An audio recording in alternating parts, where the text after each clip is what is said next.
Vu de l'extérieur, en tant qu'entreprise jeune, en fait, ça nous donne envie.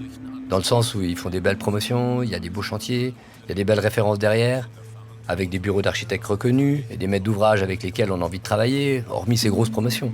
Et c'est alléchant quand on vous propose ces gros contrats. Quand vous commencez à prendre des chantiers avec eux, vu que les délais de paiement sont très longs, qu'est-ce que vous faites?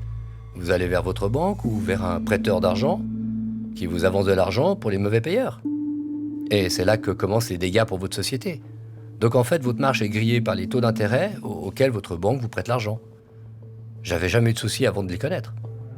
Dans le rapport 2024, les dettes fournisseurs sont à un niveau très élevé, 990 millions de francs. Pourquoi à un tel niveau? Est-ce une stratégie? Par principe, nous payons nos fournisseurs dans les délais impartis.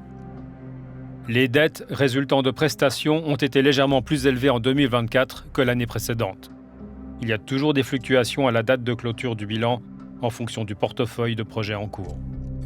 Ni explication, ni contestation sur le presque milliard de paiements en retard. Pour André Wyss, les délais sont respectés par principe. Qu'en pense William? C'est faux. C'est faux. J'ai pas reçu un franc depuis 2 mois. Ou alors il est pas au courant. Et s'il est pas au courant, c'est qu'il sait pas gérer une boîte. Et dans ce cas-là, ce qu'on se demande, c'est pourquoi vous ne les mettez pas aux poursuites?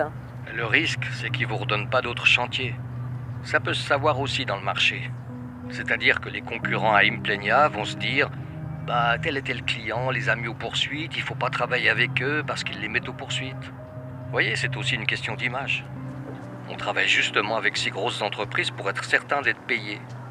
Nous, on s'est dit, c'est la plus grande boîte de Suisse de construction. On s'est dit, ils peuvent pas être en manque de liquidité ou faire faillite. Vous regrettez d'avoir mis le pied là-dedans? J'aurais jamais dû. Ouais, j'ai des grands regrets. Et puis je plains les prochains qui vont mettre les pieds là-dedans.